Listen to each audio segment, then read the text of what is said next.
having you on is like having a double of myself on in a lot of ways. So I will let you introduce yourself, but I also just want to rattle off how unbelievably similar each of our scenarios are. That we are both moms who are financial coaches, who are former teachers, whose husbands recently left their jobs to join our business full time. And on top of that, compared to last time we talked, we now are both renters. We're both renting our home. So I think the list could probably be even longer if I thought about it. But could you just give us a little intro to yourself and your family and what you guys do and where you're at? Yeah, definitely. My name is Haley Brownwood, and I am one half of Price of Avocado Toast. We have a podcast that is where it originally started, our podcast, Price of Avocado Toast. And then we also have a financial coaching business that came off of the podcasting brand as well. So we work with helping millennials get out of debt, super similar to what you're doing. And I'm a mom. I've got three kids, 3.5 and under. I'm a wife. I live in California, and yeah, we're in a season. Yeah. Of busy growing so many things, humans and businesses. Exactly. So, what we want to focus on today is this idea of choosing to be a renter as a way to actually build wealth, as opposed to what people often think of renting as being something that you have to do if you can't afford to own a home. So, in just like a little snippet, can you give us a synopsis of the last, let's say, 5 years of what's been your living situation, like renting versus owning, moving, all of those kind of things that led you to where you are today?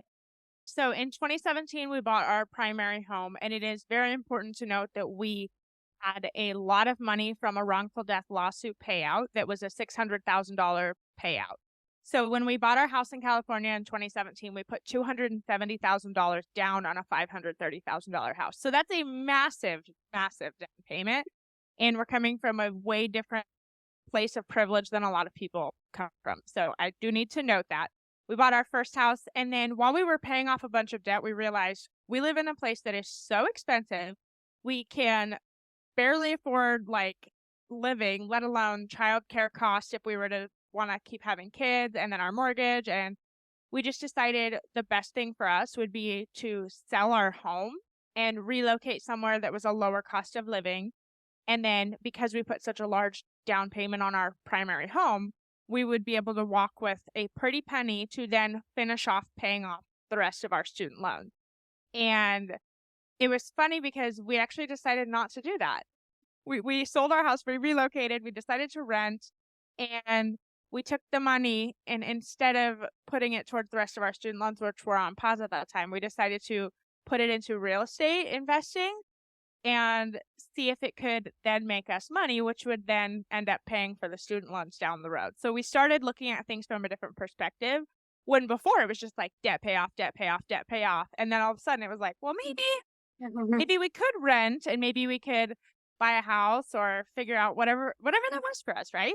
And so we rented for 2 years and then actually relocated back to the expensive high cost of living place that we left, and we're still renting, but we now own a rental property in another state. So it's kind of been a up and down and all around scenario. But we've owned a home, owned a primary home, we've rented in a couple different places now, and we've also invested in real estate in 2 different states. So now that you have been a homeowner of your primary and now you currently rent, what are some of the reasons that led you to choose renting now, even if you like you could have taken the money that you put down on the duplex in Ohio and you could have instead bought a primary home? Like what was as opposed to being forced to rent, what actually made you decide like, yeah, this is a good option for us. This has more pros than cons or whatever it might be.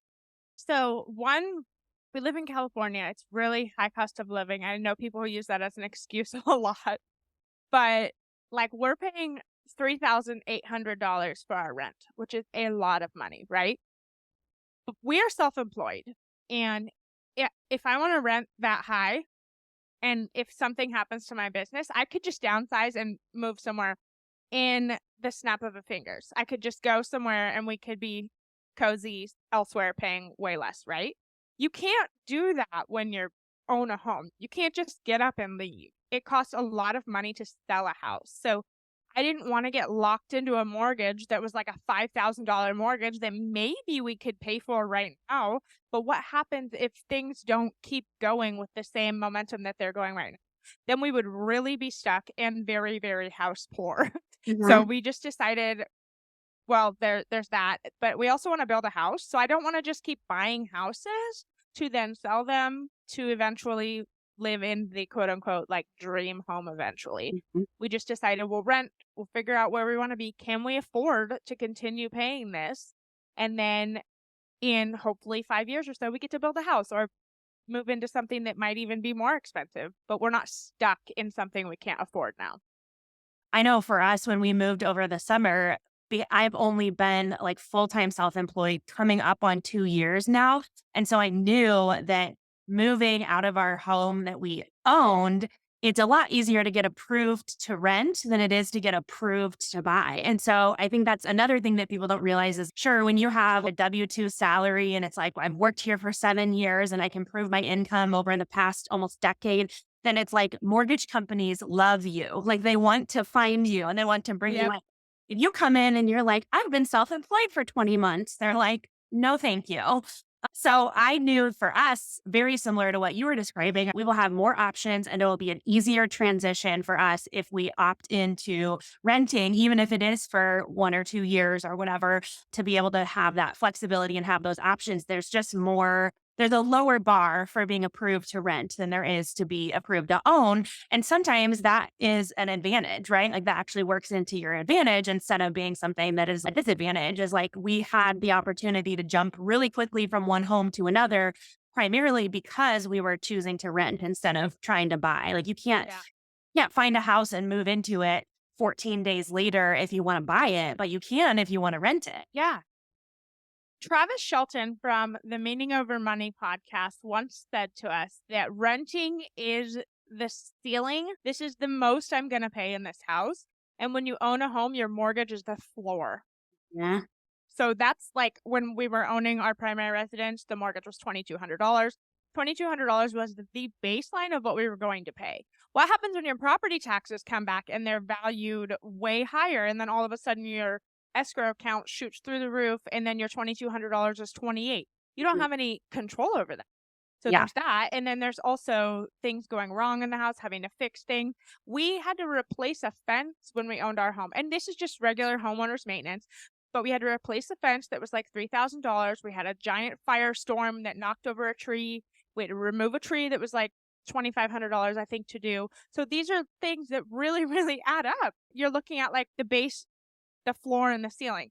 My rent, I will not pay more than $3,800. Now, that is a lot of money. However, if I were to own a home right now, the mortgage would be more than that, and that means I'm really tapped out with options when something happens with my HVAC or the roof, or there's a dead rat underneath the house or something like that, because the reality is it's not if these things happen, they will. It's Yeah. when they happen, and then you Exactly. have to scramble. And for us, we just didn't want to be stuck in a situation where we were neglecting our home because we couldn't afford to do the things when they came up. So often I hear that I think it's the idea of the American dream of like at some point in order to get that freedom, that financial freedom, in order to like retire and do what you want, you have to own a home. Like it's like the primary way to get from A to B.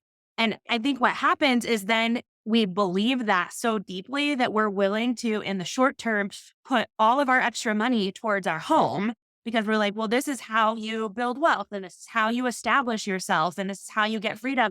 But then if we look back, we're like, all of that extra money went to, like you said, like a fence and then a fridge and then whatever. And it's like, if we actually ask the question, what else could that money have done? Like, what would it have looked like to take that same amount of money and put it into the stock market, put it into a real estate investment instead of a real estate primary home? Then it's like we start to realize, okay, some of the things that we are told about what it means to be a homeowner just simply aren't true. Maybe they were never true, but maybe they just aren't true anymore. And I think that's something that I believe personally for ourselves. And I want other people to hear like your guys' story and other people's stories of like, there actually are real ways to build financial freedom that don't include living in a home that you own. Like you can be a financially free renter. So I would love to hear from you then, like tangent off of that. How do you guys then say, okay, if we don't own our primary home, what are the other mechanisms that we can do to build our financial wealth, build our freedom, things like your purchase somewhere else? What kind of things do you do to build wealth that don't include owning your primary home? Well, basically, we've dabbled into real estate investing just a little bit. We honestly have an issue with the housing market, the housing crisis, the renting, slumlords. There's a whole thing out there. Like, we don't want to be homeowners that are owning all the houses in a neighborhood, taking houses from other people. Like, there can be a big moral dilemma there. And so we've had to figure out, like, how can we do this in the way that feels good? And my grandma owned a couple duplexes. My great grandma, that was her retirement. She got collected her rent, and that's literally was her money. And so Hmm. I've seen it done well, but I wasn't sure how we could do that ourselves. So we originally invested in, like I said in the beginning, instead of paying off our student loans, we invested in Michigan. We bought a house for $92,000 and we put, I think, $50,000 down on it. Again, we had the money from when we sold our primary. And Michigan ended up not working out for us, so we ended up selling that house and moving over to the Ohio market. And we were able to buy a house for $29,000 in cash. Like, we just paid for it because we had the money from when we sold our original house and then when we sold the Michigan house. And that house brings us Yeah. $1,000 a month because we don't have a mortgage. Now, we will still have to pay the insurance and the property taxes and stuff, but it's so minuscule compared to what we're paying in California that we Mhm. can just plan for it accordingly and it will work out perfectly. So for us, now we see, okay, we have $1,000 monthly that we're making from this house. Now we can choose to either put it in a brokerage or work on other stuff. Up until this point, we've just done wealth building to, like, to the extent of maxing out our Roth IRAs every year for the last 3 years or so. Sure. We've done the math, and that's, if we do that forever, we're golden. That's really Yeah. all we need to do. So if we add this extra layer of diversifying our income streams with real estate, and we can bring in an extra $1,000 a month, that will only go up with time. If we sit on this house for the next 50 years, we will still have at least $1,000 coming in monthly while we're in retirement, right?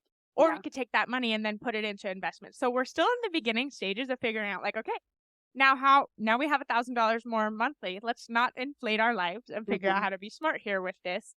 So yeah, I think we're gonna go the path of, like, taking that and putting it in brokerages for us and for our kids, so they Yeah. don't really see it. And definitely having a variable income like we do as self-employed, like it is always a level of comfort to be like, oh, okay, like my business can kind of be on a roller coaster, but this thousand a month is going to be pretty steady to offset some of that. Because it's like some months can be better than you ever saw as a teacher, then some months can be worse than you saw as a teacher. And it's like needing to branch out to kind of ride those out is really helpful in planning, like you said, yeah, planning for your future. And then also, I think that too is that's one reason that I was drawn to the rent side, like you explained with the ceiling versus the floor, is like at least I can plan around what I know my housing is going to cost. So even if it is a little bit more than a mortgage, our rent that we just started a house compared to what the house that we are closing on this Thursday is $500 more a month.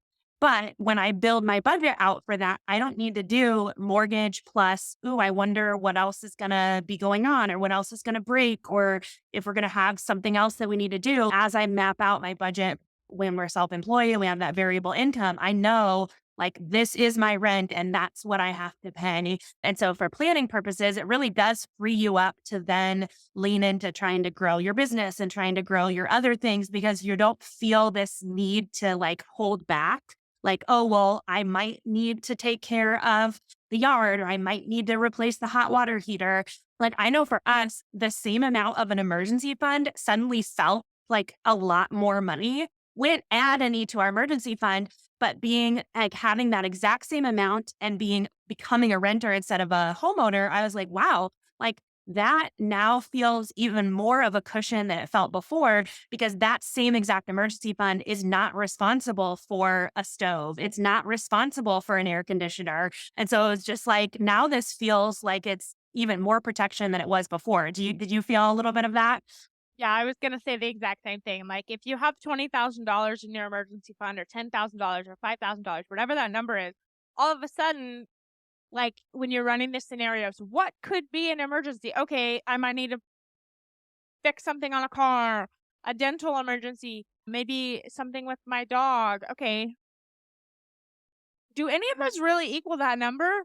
Yeah. Maybe if they all happen at the same time, Yep. but, like, it really starts to be less heavy because Oh, a yeah. roof, like, all of a sudden, if you need to replace a roof, that could be $40,000 in California. Mhm. Like, that is a lot of money, and if you're looking at how to manage emergencies without financing things, then you're really gonna have to have more money in your emergency fund.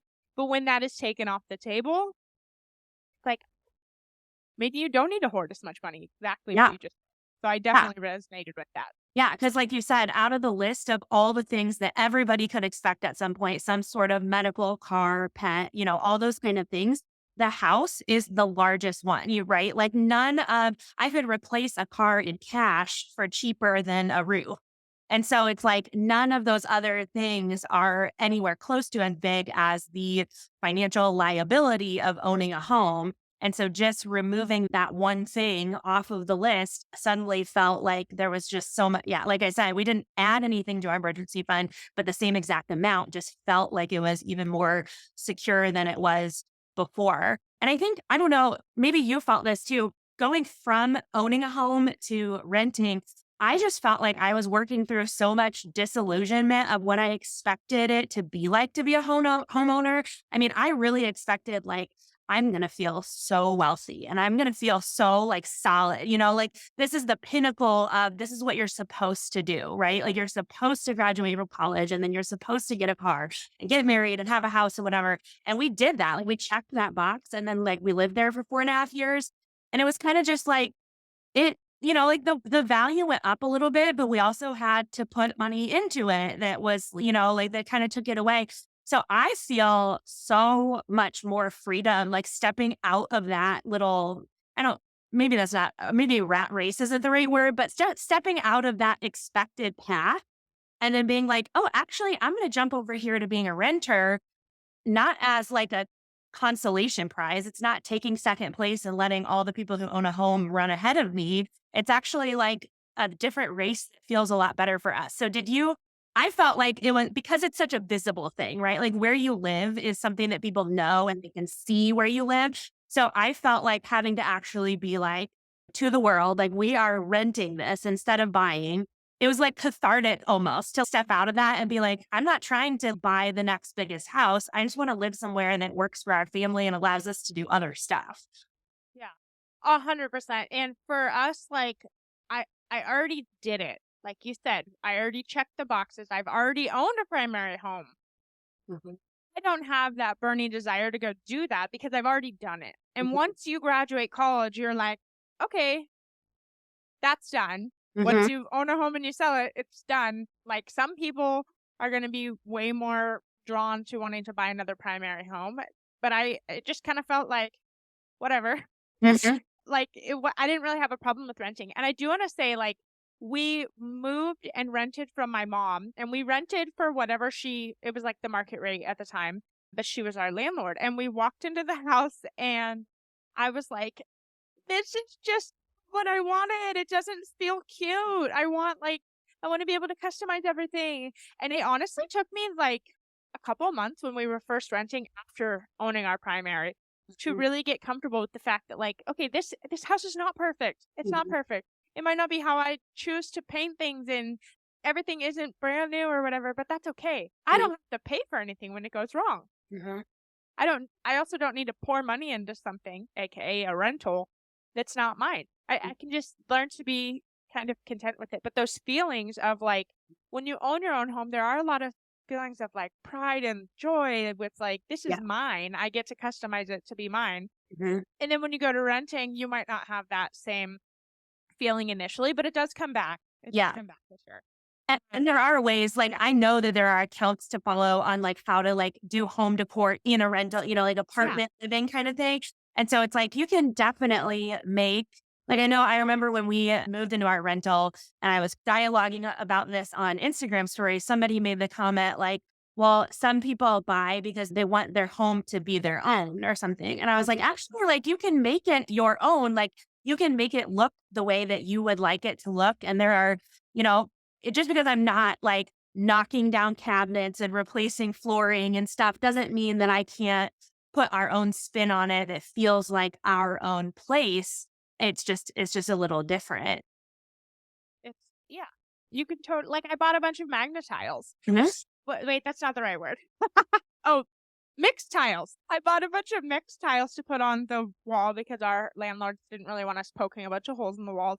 But I do like a bunch of photographs everywhere. Yes. So I bought mixed tiles. I got some photos printed, and they're just like a little adhesive on the wall with a Mhm. magnet, and you put them all up and it's good to go. But that really made it feel homey. That made it Yeah. feel like it was mine and I got to decorate without damaging the walls. So there are people who like really want to do those kind of projects, like that kind of thing brings them joy. And like that's great.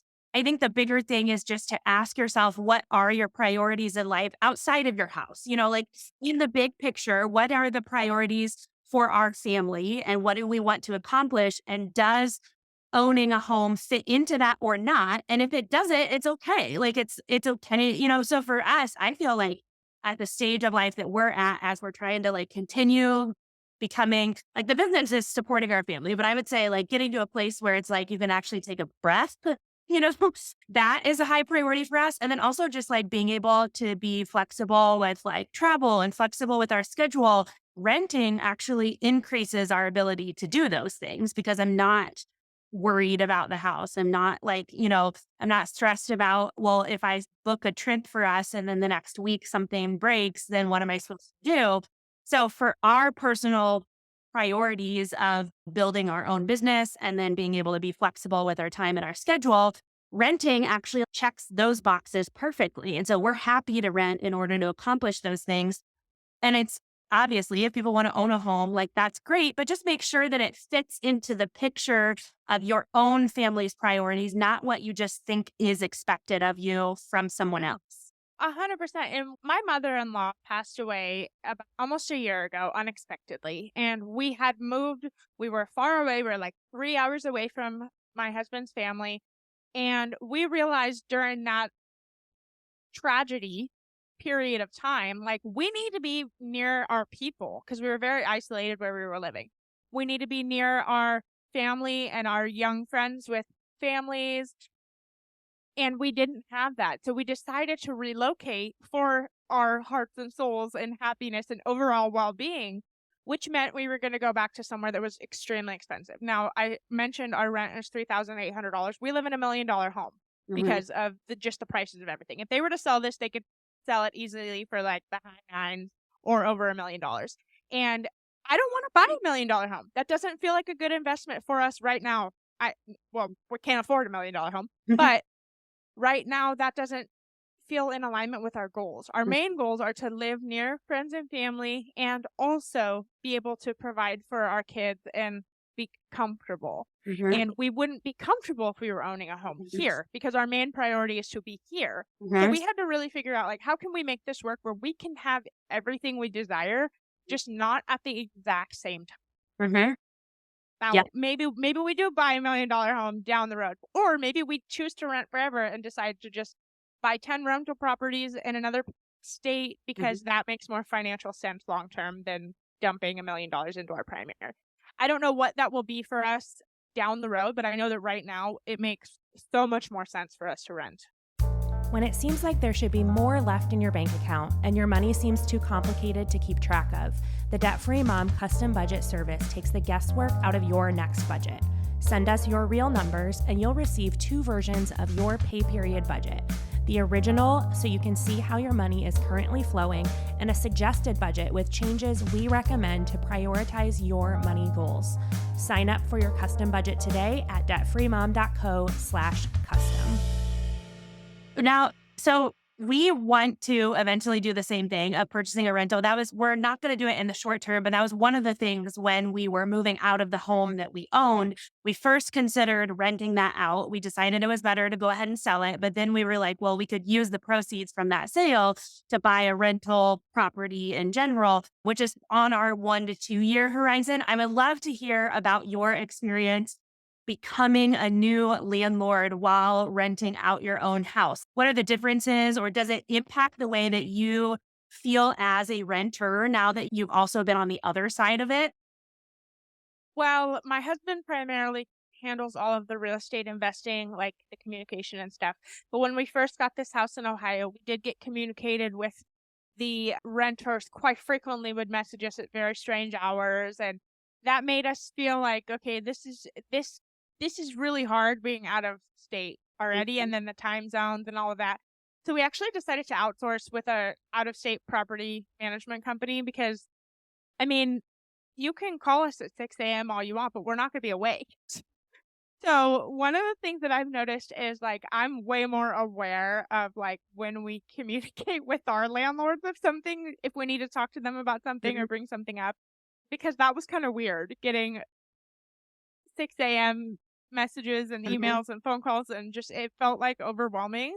But I Yeah. also want them to be supported, Mhm. right? That's part of being a good ethical landlord. We want them to be supported, but we can't give them that being in California. That's why we decided to outsource because I just can't be answering the phone at 6 a.m.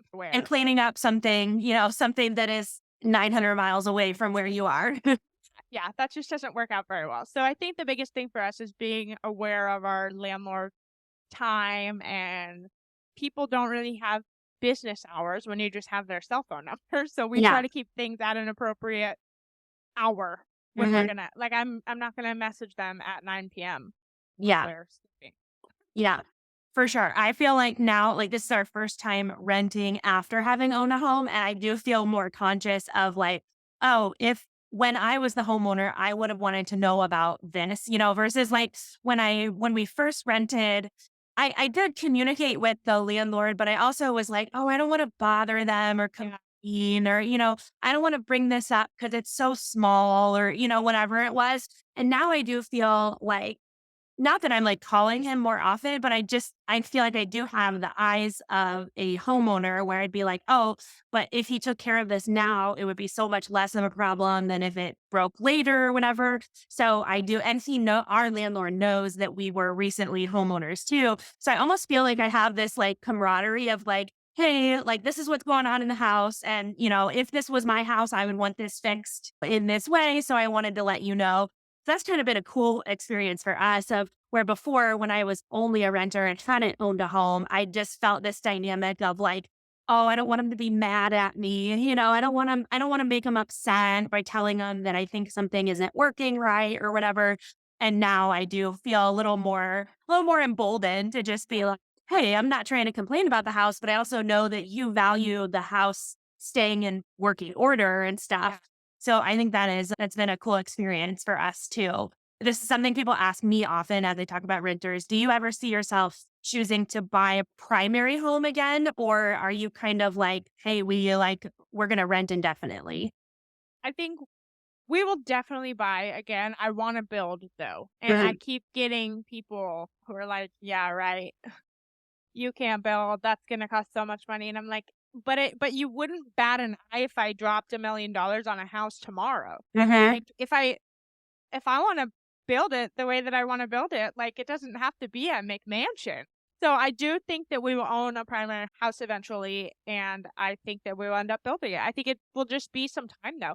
Mhm. And it's really cool because we can stay here for 5 years, 10 years, whatever, as long as they will allow us, and then decide to do that down the road if we want. Like, it doesn't Mhm. have to be tomorrow, and we have no rush. And it's just kind of cool being in a place renting that is comfortable. I see us in this place for like at least 5 years, Mhm. which I don't know that I actually saw myself 5 years in my own primary, which is funny. Because I on an episode, I talked to Tyler Moore, who's Tidy Dad, who lives in New York, and he talked about the idea of a starter home that like he was like, what does that even mean? Like when we say that someone buys a home and we call it a starter home, basically telling them like, oh, well, you can only live there for 2 or 3 years because even though like you've accomplished this very large task of buying a home, now we're expecting you to already be planning on what the next bigger home is that you're going to buy. And so being able to like not have that expectation and just be like, oh, what if I rented for 7 years? Like, it's actually not going to take away from our overall goals. And I think that is the big thing. And, like your family has these long term goals that are more than just about the house that you live in. So then those help drive the decisions you make about where you're going to live because you can actually ask, does it fit into my big goals or not? I feel like when people don't have those big long-term goals to be able to really evaluate the things that they're doing, then you can more easily lean into what people expect you to do. Of just because I don't have that specific long-term vision, I'm just expected to buy a house, so I'm going to go ahead and do that without ever asking if it does or doesn't fit into. So there's so much freedom in renting that I think is the opposite of what people think of like renting is, throwing your money away. Have you heard that renting is throwing your money away? Yeah, why would you wanna pay someone else's mortgage? Why would you sell your house to rent? I've heard it all. It's not throwing money away at all. Like, we live in a really nice house that we wouldn't be able to live in if we were Hmm. owning a home. So I think we get to have more of what we want in that vision for, Hmm. like, what's best for us right now and our family. I've got 3 young kids. This is a great location, great school district. Everything checks the boxes, and that wouldn't necessarily be the case if we owned a home right now. I don't think we'd be living in this area if we owned a home right now. Hmm. And not to say that we won't own a home in this area in the future, but just right now, just I'm okay paying the mortgage. That's cool. I'm sure you have this with your coaching clients. What do you say to people who are so adamant about like they need to buy a home? Like it's like their top priority and they're like, we have to buy a home. We're trying to save a down payment. What are some of the things that you're like, hey, maybe you should get these ducks in a row first because jumping into buying a home is not the end all be all. What do you walk someone through when they just are locked in on the idea of becoming a homeowner? You need to have savings, like a beefy emergency fund before you buy a home, in my opinion. I don't think draining your saving and your emergency fund for a down payment on a home is a wise choice at all. I think that's absolutely terrifying. And when you do that, you're playing with fire because it's only a matter of time until something happens. And then you're in a situation where you have to acquire debt to Mhm. manage something that you already went into debt to get. So it starts to spiral. That's the biggest thing. But also, like when people want to buy a home and that's the biggest thing they want, I really pull the numbers with them. Like, what makes sense? What happens when one of you loses a job?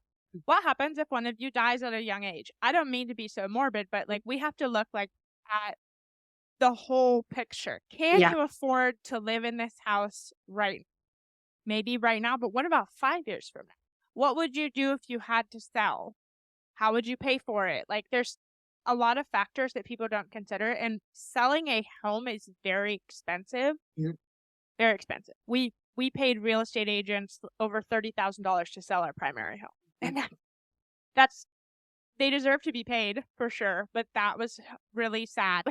At the end of the day, I was like, "Oh, okay, that is why I'm not gonna go buy another house and live in it for 5 years and then move Mhm. back, because I don't Yeah. wanna just spend money to sell my house." And people don't consider that. Like, you have to look at the long-term picture. How long do you see yourself here? Are you buying this home just to check a box, or are you buying this home because you plan to be here for the next 10 years or so? Because that's gonna really weigh heavily when you go to sell the house and you have to pay out the real estate agents. Because I don't know if this is common knowledge, because I definitely did not know this, but the people who are selling the home are the ones that pay the real estate agent. You Both buy a both home. people's agents. Yeah. Yeah, when you buy a home, you don't pay the agent. It's the seller that pays both agents, the seller and the buyer. And that can be a lot of money, depending how much you're selling that house for. Mhm. I 100% agree with the emergency fund thing. I think the thing that I've said before is there is no rule that something is not allowed to break in the first week that you live there. So it's like you could put your down payment in.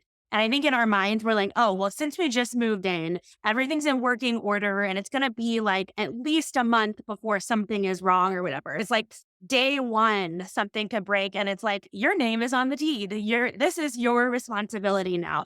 So I think I completely agree with not draining savings in order to put a down payment on. Because I do see that a lot where people are so desperate to buy a home that they do things that they otherwise wouldn't do. Like you wouldn't drain your savings to buy something else. But I think we're so convinced that it is one of the best investment vehicles, which like it's not, that we're willing to do risky things that we wouldn't otherwise do in the name of becoming a homeowner. Yeah, you're not making money on your primary. Yeah. Yeah. Therefore, I don't really think it's much of an investment personally. Like, I mean, yes, long term, if you stay in that house into retirement, yeah, you don't have a home payment. So Mhm. that is an investment if you could look at it that way, but it's not something worth pouring every penny you have into.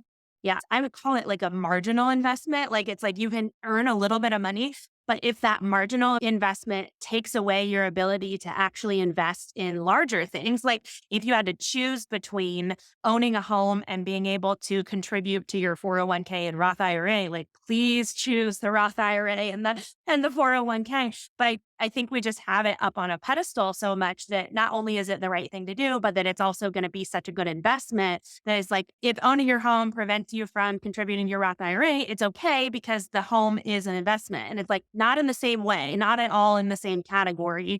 And I think that happens a lot, that house core idea of like, we put all of our eggs into this basket of this house, and now we're not able to do X, Y, and Z, whether it is an investment or even just having fun. And it's like that takes away from those other priorities a lot, which just makes it challenging because then it's like once people realize that they're often locked into the home, right? Like they realize it, but it's like, well, you're in the home, so we got to possibly make some bigger decisions about it, which is a tough place to be. I think the generations before us also, like, they all had homes. Hmm. That's just the thing that you do. And unfortunately, due to stagnant wages and skyrocketing house prices, it's not the same as it was for our parents and grandparents. And that's okay. But when you have these people, aka your family, parents and grandparents, telling you that the next thing you need to do after you graduate college, get married, is to buy a house, it's hard to shy away from that Yeah. sometimes when it's such a loud pressure. But there are a lot of factors that need to be considered when you go to buy a home. That's the most expensive thing you will ever buy Yeah. in your life, no matter what state you live in. Yeah. You were mentioning the real estate, like how much you pay an agent to do those things. I think what happens is that people get stars in their eyes when they see, oh, so and so bought a house for 120,000 and sold it for 200,000. They made $80,000. That's the math that we do. Yeah. It's like that is not the math of buying a home. That 80,000 is assuming that you never fixed anything. You don't pay a single real estate agent. You didn't pay anything to mortgage interest, like all those things. It's like that person absolutely did not profit $80,000. Like once they take that, bought it for 120, sold it for 200, right away, the real estate agent is probably between the two of them is probably 15,000. So that goes from an 80,000 profit to a 65. And then you have to think about while you lived there on top of the mortgage and interest and taxes, did you have to do a major repair or replacement? Well, we need to subtract that cost off of it because that eats into what you would consider to be your true profit. And as soon as we start subtracting some of those things, then it's like, oh, I didn't make $80,000 in 5 years. I made $19,000 in five. It Yeah. becomes so small. Okay, so I'm doing this mental math right now. We bought our house, our primary, for $530,000. 4 years later, we sold it for $588,000.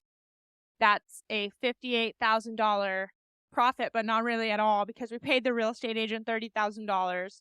So then that's $28,000 that we actually made on the house. But that doesn't include anything that we put into the house, which was we did a $20,000 bathroom renovation. There you go. We're There you in a go. loss. So immediately it's like, yeah, you don't really make much money. Right. When you do the full math of it, at best, like we hope to break even Yeah. is really what it ends up being, which is totally different than a real estate investment property is completely different. It actually can give you some of those returns that are more along the lines of like the stock market kind of thing. But that's just not going to happen in the primary home when you yourself are paying the mortgage and you're paying all the repairs and stuff. It's just a completely different math equation. not only have you done these things for yourself, but you also coach people through these all the time. So for people listening, what are some of the misconceptions about buying a home versus renting that you would hope that you can break through? And maybe not, like, you and I are not here to convince everyone to rent. We're just here to convince everyone to really ask the good questions first. So what are some of those misconceptions about the difference between homeowner and renter that you would hope people out there listening would take some time to ask themselves? I think the biggest misconception is that you can't afford to buy a home because though you may not be able to afford a home where you live, aka in California, you can probably buy a house somewhere else. And that's where your wheels can start spinning with different opportunities and options. Maybe you buy a home that you don't live in. Mhm. Maybe that's how you become a homeowner and it's done as a real estate investment. Maybe it just looks a little different than you originally thought. But if you want to buy a home, you can make it happen. People can do these things. I think that's the biggest misconception. And then also kind of what we already talked about, paying someone else's mortgage, like you're just wasting money, you're throwing it away. You're not. You're not wasting money at all. It's okay to rent. A lot of people rent and there's nothing wrong with that. Mm. I don't think you're throwing money. I personally don't think we're throwing our money away. Yeah. I think that this provides more options for us. Yeah. Same, same. I feel like doors open and I felt so much less stressed as we moved from homeowner to renter. And I hope other people feel the same way. Haley, where can people find you? And also, what are you up to? What can they see you doing if they jump into your podcast, Instagram, coaching, whatever? Definitely. You can find us on social media at Price of Avocado Toast, and our podcast, Price of Avocado Toast, is available wherever you're listening to the Debt Free Mom podcast today. And you can just find us talking about debt payoff, budgeting, marriage, having kids. We're just at this it's like a big transitional stage of life. I feel like we're kind of doing a whole bunch of things right now. But my husband joined us and we both are financial coaches full time, which is super cool. And we help people primarily with their debt payoff. That's like the biggest thing that we do. We've helped people pay off over $1 million. And if you didn't bring it up, I was going to ask you, what's the big thing you just did? Which is so cool. Yeah, That is that's our big thing. phenomenal. Thank Yeah. you. That is amazing. $1 million of debt paid off among your clients. And I love that you're tracking that too, so that they can be like, wow, I'm really a part of something so big. Yeah, because it's a Awesome. lot. That is. Oh my gosh. That's huge. That's as much as the house that you're living in right now. Exactly. All right. Well, thanks, Haley, for taking time to come and share about this. Selfishly, one of my main reasons for having you on was to just show other people that there are lots of people choosing renting over homeowner, not just crazy me and my family. Like, there are actually people making financial strides just like your family is, choosing a life that is created around the goals that they have. And for so many of us, it includes renting. Yeah. I don't want people carrying guilt or Mhm. shame or feeling less than because they are choosing to rent or because they have never owned a home before and they feel like that's not an option for them. There's nothing wrong with renting. Yep. And you're just as awesome.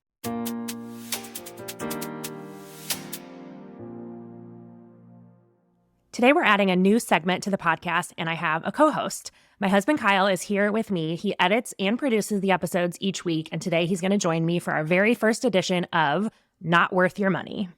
Hi.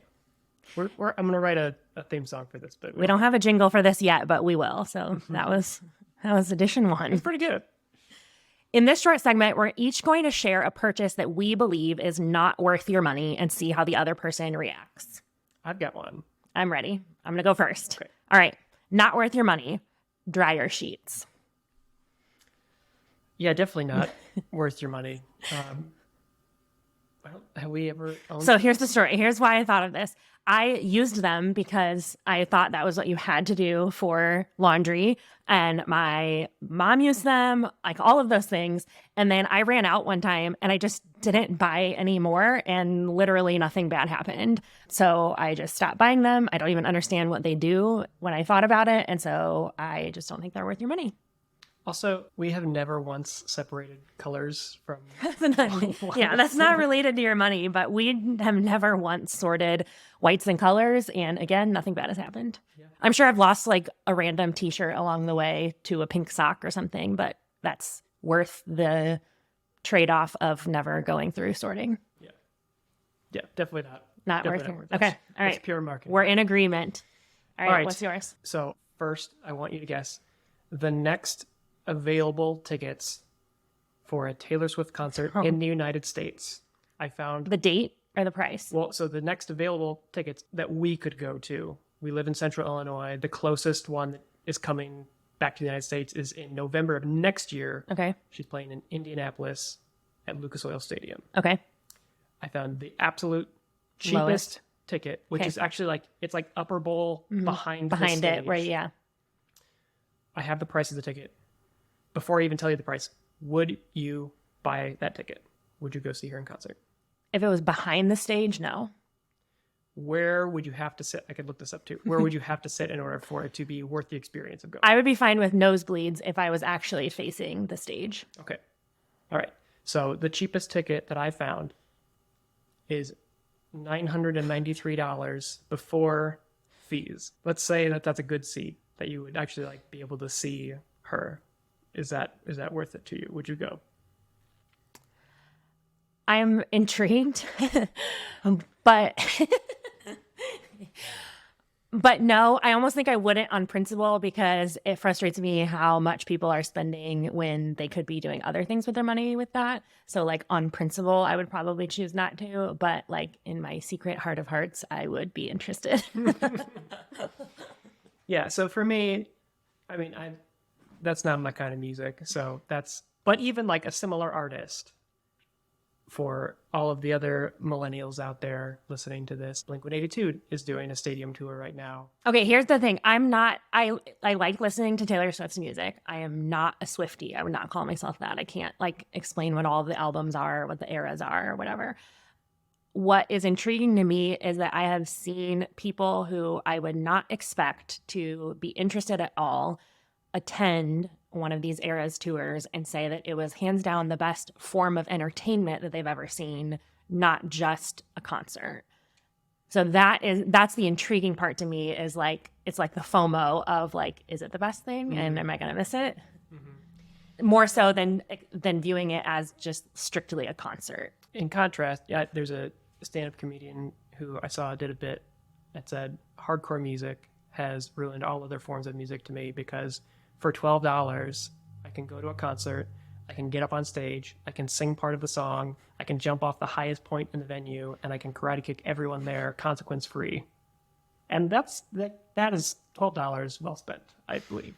I would spend 12 times $12 to avoid that situation.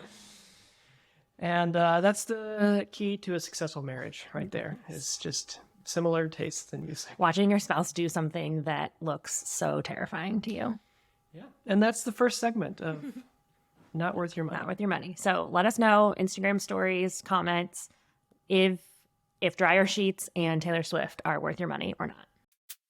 Thanks for listening to the Debt Free Mom podcast. If you want to join me as a guest on the show, go to dfmpodcast.com. The Debt Free Mom podcast is hosted by me, Carly Hill, and is produced, edited, and mixed by Kyle Hill. Music for this episode was written by Kyle Hill. Hit subscribe wherever you're listening to join in with every new episode as we grow our confidence and contentment in our personal finances. I'll edit this podcast to the best of my ability. But this is what I work with.